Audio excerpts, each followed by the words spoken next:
دیکھیے یہ تو آپ کو بظاہر لگ رہا ہے نا سپورٹ. اب میں آپ سے پوچھتا ہوں، آپ تو اسی لائن کے آدمی ہیں نا، آپ کو بچپن سے میں جانتا ہوں. ٹھیک ہے، مجھے یہ بتائیے کہ آج ہم نے فرض کیجئے 10 لاکھ کا انشورنس کروایا اپنی زندگی کا. ٹھیک ہے، کاغذی کاروائی پوری ہو گئی. ہونے کے بعد آج ہمارا انتقال ہو جائے تو ہمارے وارثوں کو کتنی دے گی کمپنی؟ دے گی 10 لاکھ. یہ کس معاوضے میں مل رہی 10 لاکھ؟ کہ کہاں سے آپ کو دی جا رہی؟ کیا محنت آپ نے کی 10 لاکھ ملے؟ سمجھ گئے؟ اس لیے اس کا انشورنس جو ہے وہ ہم اس کو ناجائز ہی کہتے ہیں. بعض اس کی صورتیں، مثال کے طور پر کار کا انشورنس، تھرڈ پارٹی ایک انشورنس کی محض بک ملتی ہے 10-20 روپے کی پولیس والوں کو دکھانے کی. اس کے لیے آج کل ہمارے یہاں پولیس والے جو ہیں وہ آپ کا وہ یا ٹیکس بھی دیکھتے ہیں اور انشورنس بھی دیکھتے ہیں. حالانکہ پولیس والے کا کام نہیں، یہ تو ٹرافک والا صرف آپ کا لائسنس چیک کرے، اور یہ کام دوسرے اداروں کا جو ایکسائز ڈپارٹمنٹ کے. تو خالی پولیس والے کو دکھانے کے بک ملتی 20-25 روپے کی، یہ مجبوری. اور اس کا کوئی بینیفٹ نہیں کہ آپ نے گاڑی کسی کو مار دی یا کوئی آپ کی گاڑی مارے، کوئی اس پہ ریپیئرنگ نہیں. پھر ہم نے یہاں اس کو تفصیل سے بحث کیا. اس میں کرپشن اتنی ہے کہ آج آپ 20 لاکھ روپے کی گاڑی لیں، آپ کی غلطی سے 100% بجلی کے کھمبے میں آپ نے گاڑی کھسیڑ، ابھی نمبر پلیٹ بھی نہیں، اب دلال کو پکڑ لیں، آپ کو پچھلی ڈیٹ میں انشورنس کرا کے دے دے گا. 10 لاکھ آپ کے ہو گئے، 10 لاکھ اس کے ہوگا.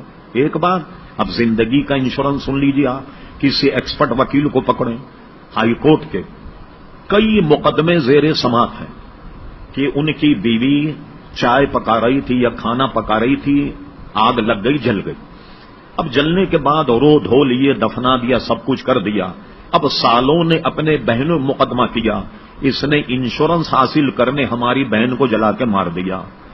کئی مقدمے کورٹ میں زیر بحث ہیں. ٹھیک، اور یہ انشورنس کمپنی والے جو ہمیں فتویٰ دکھاتے ہیں نا، اعلی حضرت فاضل بریلوی رحمت اللہ علیہ اور دیگر علماء کا، تو مفتی کا کام یہ ہوتا ہے کہ اس وقت کے سارے تناظر کو دیکھے کہ جب یہ فتویٰ لکھا گیا تو کیا معاملہ ہے.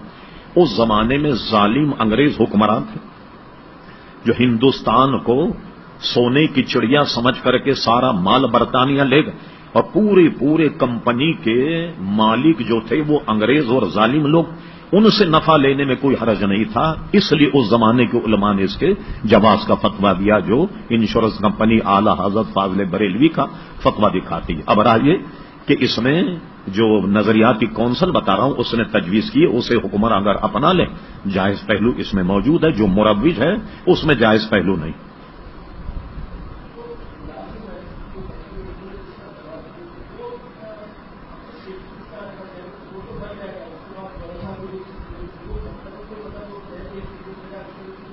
نہیں، آپ انشورنس لیں نہیں. اگر انشورنس کمپنی بھر رہی ہے تو آپ سے پیسے لے رہی ہے نا. ہاں جی ہاں، تو یوں سمجھ لیں آپ کہ کمپنی نے اپنی بلا جو ہے وہ انشورنس کمپنی کے سر ڈال دی کہ بھئی کوئی مر جائے تو ہم کہاں سے یہ دیں گے تاکہ یہ کمپنی ادا کرے. یہی ہو سکتا.